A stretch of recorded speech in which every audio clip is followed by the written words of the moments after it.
હાલ નર્મદા જિલ્લાનું રાજકારણ ગરમાયું છે કારણ કે ભાજપના સાંસદ અને ધારાસભ્યો સરકારની નીતિઓ સામે પડ્યા છે અને આંદોલનના રસ્તા ઉપર તેઓ હવે આગળ વધી રહ્યા છે। ત્યારે આ શું છે સમગ્ર મામલો તેની વાત કરીશું આ વિડીયોમાં। વૈષ્ણવજન તો તેને કહીએ જે પીડ પરાઈ જાનાને રે। નમસ્કાર, નવજીવન ન્યૂઝમાં આપનું સ્વાગત છે। હું છું જયંત દાફડા। નર્મદાના સાગબારા વિસ્તારમાં છેલ્લા લાંબા સમયથી જંગલની જમીન ખેડવાના મુદ્દે વિવાદ ચાલી રહ્યો છે। અગાઉ પણ જ્યારે આદિવાસી લોકો જમીન ખેડવા માટે ગયા હતા ત્યારે તેમને જમીનમાંથી બહાર કાઢી દેવામાં આવ્યા હતા।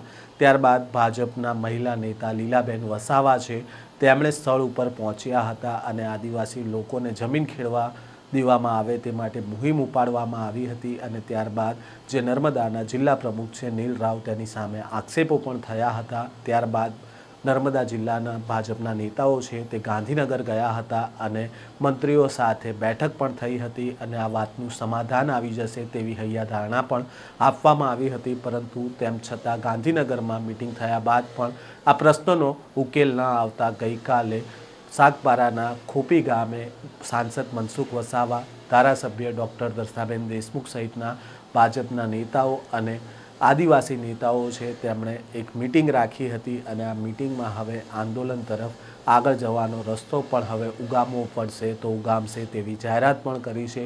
ત્યારે આ સમગ્ર મામલાને લઈને નાંદોદના ધારાસભ્ય ડૉક્ટર દર્શનાબેન દેશમુખે શું કહ્યું છે તે સાંભળીએ। આપ સૌને ખાલી એટલું કહેવા માંગીશ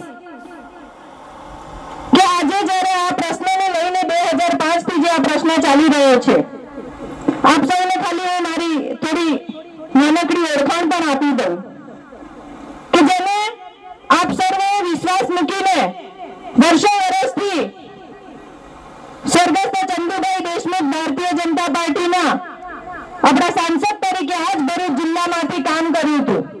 આપ સૌએ જેમને પ્રેમ આપ્યો હતો અને પ્રેમના આધાર ઉપર જ આપ સૌની સાથે રહીને એમણે જે કામો કર્યા હતા એમની હું દીકરી થાઉં છું।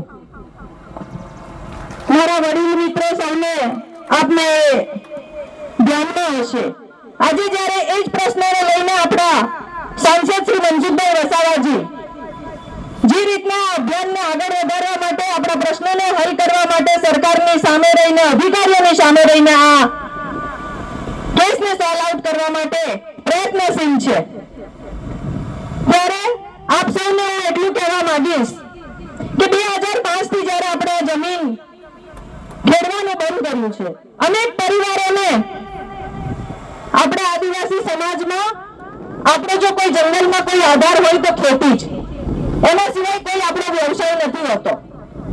ઘરના બાળકોને, ઘરના પરિવારને જ્યારે પણ આપણે જરૂર પડે ત્યારે આપણે ખેતીના માધ્યમથી એનું જીવન અને ભરણ પોષણ કરી શકીએ છીએ। અને એવા જ આ પરિસ્થિતિમાં જ્યારે 2005 થી જ્યારે આ પ્રશ્ન ઉદ્ભવિત થયો ત્યારે વર્ષો પહેલા 2006 પહેલા જે લોકો વન અધિકાર નિયમ હેઠળ જંગલની જમીન ખેડતા હતા એમને સરકારે જ કહ્યું છે કે એમને એ જમીનની સમતો આપી દેવાની અને એ જમીન ખેડવા માટેની મંજૂરી આપવાનું પણ આ સરકાર દ્વારા નક્કી કરવામાં આવ્યું। હવે જ્યારે 2005 થી જ્યારે આપણે કોઈક સમાજના કોઈ પ્રશ્નને લીધે જ્યારે આ પ્રશ્ન ઉદ્ભવિત થયો હોય તો એનાથી આપણો ખેતી કરવાનો હક નથી જતો રહેતો, કારણ કે ખેતી કરવાનો હક આપણને સરકારે આપ્યો છે અને એ સરકારે જ્યારે આપણને ખેતી કરવા માટેનો હક આપ્યો હોય અને ખેડે તેની જમીન, એવું જ આપણને આ સરકાર દ્વારામાં પણ કહેવામાં આવ્યું હતું। ત્યારે આપણા વિસ્તારના ખેડૂતોને જે આ પ્રશ્ન નડી રહ્યો છે અને જે રીતના આપણને આ ખેતીથી દૂર કરવામાં આવી રહ્યા છે, ત્યારે હું માનનીય મુખ્યમંત્રી શ્રી ભૂપેન્દ્રભાઈ પટેલને પણ વિનંતી કરું છું કે જે રીતના ઓગરપાડા વિસ્તારના ખેડૂતો આ ખેતી કરી રહ્યા છે ત્યારે નર્મદા જિલ્લાના આ વિસ્તારના ખેડૂતો પણ આ ખેતી કરવા માટેના હકદાર છે અને એ હકદાર સરકારે જ આપ્યો છે, તો પછી નિર્ણયમાં ફેરફાર કેમ? શું આદિવાસી સમાજના આ નર્મદા જિલ્લાના ખેડૂતો કોઈ બીજી જગ્યાએથી આવેલા છે?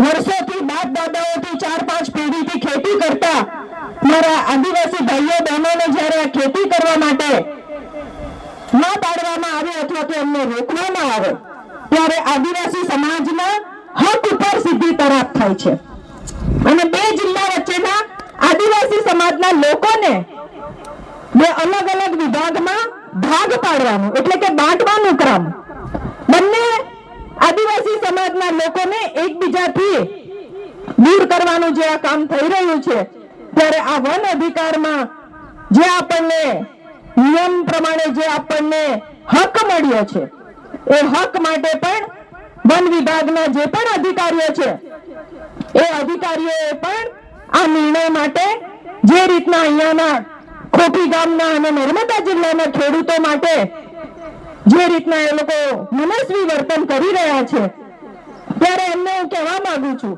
કે આપ જૂના ચોપડા ઉથલાવજો, જૂના નિયમો કાઢજો અને એમાંથી તમે આ વિષયને આખો સમજવાની પહેલા તો કોશિશ કરજો. આદિવાસી એટલે પ્રત્યેક આદિવાસી, ગુજરાતનો દરેક આદિવાસી માટેના જે બી નિયમો બનાવ્યા છે કે ખેડેની જમીન અને જંગલમાં ઝાડ, જંગલ અને જમીનને રક્ષણ કરતો પ્રત્યેક આદિવાસી જંગલમાં ખેતી કરવા માટે લાયક છે અને એના માટેના અધિકાર આ સરકારે જ આપ્યા છે. અને એટલા માટે જ્યારે તમે બે જિલ્લાના આદિવાસી સમાજને ખોટી રીતે તમે એ લોકોને એકબીજાની વચ્ચે વૈમનસ્ય ઊભું કરો છો ત્યારે તે યોગ્ય નથી. આદિવાસી સમાજ, મારા એક મિત્રએ કહ્યું કે અમારો ભલો ને ભોળો આદિવાસી, પણ આદિવાસી સમાજને જ્યારે પોતાના ઉપર કોઈ પ્રશ્ન આવે, આજ દિન સુધી તમે જોયું છે કે આદિવાસી સમાજે કોઈક વિષય માટે લઈને હંમેશા રોડ ઉપર આવ્યા હોય, પરંતુ જ્યારે પોતાના હકની વાત આવે આજે આદિવાસી સમાજ જાગૃત થયો છે. અનેક એવા નેતાઓ આજે આપણા આદિવાસી સમાજના કે જે લોકો એક અભિયાન ચલાવી રહ્યા છે આદિવાસી લોકોના હક માટે જે રીતના લડી રહ્યા છે એ આજથી નથી ચાલી રહ્યું. પણ મારે એ મિત્રોને કહેવું છે કે આદિવાસી માટેના હકની લડત તો ભગવાન બિરસા મુંડાએ ચલાવી હતી કે તમે જંગલમાં ખેતી કરો, વ્યસનથી મુક્ત રહો અને જે ખેતી કરો છો એમાં તમે તમારા ધર્મને લઈને અનુલક્ષીને ખેતી કરો. તો એ હક માટે લડત લડાઈ હતી અંગ્રેજોના સમયમાં આપણા ભગવાન બિરસા મુંડાએ. આજે આપણે ભગવાન બિરસા મુંડાના એ આદર્શોને લઈને ચાલી રહ્યા છે. આજે આ ભારત દેશનો પ્રત્યેક આદિવાસી ભગવાન બિરસા મુંડાના જે આદર્શો છે એ આદર્શો ઉપર કામ કરી રહ્યું છે. ત્યારે આપણે ઝાડ, જંગલ, જમીનની જે સંરક્ષણ કરવાનું કામ જો કોઈ કરતું હોય ને, જંગલો બચાવવાનું કામ કરતું હોય કે જંગલના ઝાડવાઓને રોપવાનું બી કામ કરતું હોય તો એનું સંરક્ષણનું કામ જો કોઈ આ દુનિયામાં, આ દેશમાં જો કોઈ કરતું હોય તો ફક્ત ને ફક્ત આદિવાસી છે. આ જંગલમાં રહેતો આદિવાસીને ખબર છે કે હું જલાવ લાકડું વાપરીશ તો એના માટે મારે 10 વૃક્ષ વાવવા પડશે. જો આ જંગલમાં વૃક્ષો નહીં હોય તો મારું કઈ અસ્તિત્વ નહીં રહેશે. અને એટલા માટે જ આ જંગલમાં રહેતો પ્રત્યેક આદિવાસી આ જંગલનું સંરક્ષણ કરવા માટે આ ધરતી માતા સાથે એક વચનથી બંધાયેલો છે.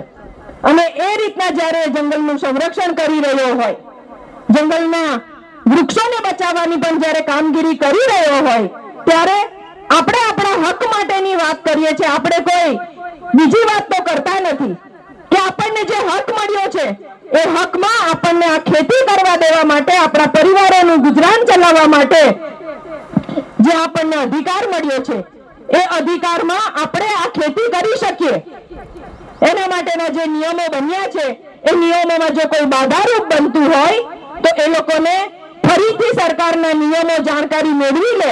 અને હું માન્ય સાંસદ શ્રી મનસુખભાઈ વસાવાના માધ્યમ થકી અને એમની આગેવાનીમાં આપણને જે રીતના આગળની સૂચના કરવામાં આવે કે આવતીકાલથી ખેતી કરવાની છે તો એ ખેતી કરવા માટેનો આદેશ પણ આપણા માન્ય સાંસદ શ્રી આપણને કરે અને આપણે બધા જ ભેગા થઈને આપણને જે જળ, જંગલ, જમીન મળી છે એ જંગલની સાથે આપણા પરિવારોનું રક્ષણ કરવાની જ્યારે આપણા પર જવાબદારી છે ત્યારે સરકારને વિનંતી છે કે આ પ્રશ્નોને વહેલી તકે ઉકેલી નાખવામાં આવે અને આ જંગલમાં જે ખેતી કરતા અમારા ખેડૂત આદિવાસી ભાઈઓ બહેનો છે એ લોકોની પરિસ્થિતિ સામે જોઈને એ લોકોને ખેતી કરવા માટેના નિયમો જે બનાવ્યા છે એ નિયમો હળવા કરીને અમારા આદિવાસી ભાઈઓ બહેનોને એમની જે અત્યારે હૃદયની જે આંતરડી કકડી રહી છે એ આંતરડી કકડી ના રહે અને એમાં પણ આપ સૌ મરહમ રૂપે એમને ખેતી કરવા માટેની મંજૂરી આપો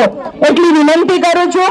અને આપણે સૌ આવનારા દિવસોમાં માન્ય સાંસદ શ્રી મનસુખભાઈ વસાવાના માર્ગદર્શન હેઠળ આગળના કાર્યક્રમો કરીને સરકારની સામે આપણી રજૂઆત જે છે એ રજૂઆત ઠોસદાર રીતે થાય અને આપણા સૌ ખેડૂત ભાઈઓ બહેનો આ ખેતી કરી શકીએ એ માટેની સાહેબને પણ હું વિનંતી સાથે અપીલ કરું છું. અને આપણે સૌ સાથે રહીને સાહેબનો એક અભિયાનમાં આપણે સૌ સાથે રહીને સહયોગ કરીને સૌ આદિવાસી ભાઈઓ બહેનો આગળ આવીને આજે આ પ્રશ્નને ઉકેલવામાં સૌ સાથ સહકારની સાથે આ પ્રશ્નને ઉકેલીશું એટલી જ અભિલાષા સાથે વિરમું છું.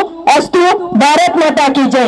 આપે સાંભળ્યા ભાજપના નાંદોદના ધારાસભ્ય ડૉક્ટર દર્શનાબેન દેશમુખ. તેમણે કહી રહ્યા છે કે એક બાજુ સુરતના ઉમરપાડામાં જ્યાં આદિવાસી લોકોને જમીન જંગલની ખેડવા દેવામાં આવે છે, પરંતુ સાગબારામાં જંગલની જમીન કેમ ખેડવા દેવામાં નથી આવતી તેને લઈને સવાલો ઉઠાવ્યા છે. સાથે તેમણે કહ્યું છે કે બે જિલ્લાના આદિવાસી લોકોમાં વય મનુષ્ય ન ફેલાય તેની પણ તંત્રએ ધ્યાન રાખવું જોઈએ. સાથે તેમણે સરકારની જે નીતિઓ છે તેની સામે સવાલો ઉઠાવ્યા છે. એક તરફ સાંસદ મનસુખ વસાવા છે તે પણ આ મામલે સતત હવે લડી લેવાના મૂડમાં જોવા મળી રહ્યા છે. તેવામાં ભાજપના ધારાસભ્ય દર્શનાબેન દેશમુખ પણ હવે મનસુખ વસાવા સાથે જોવા મળી રહ્યા છે અને આગામી સમયમાં હવે ભાજપના નેતાઓ જ સરકારની નીતિઓ સામે પડે તેવો ઘાટ સર્જાયો છે.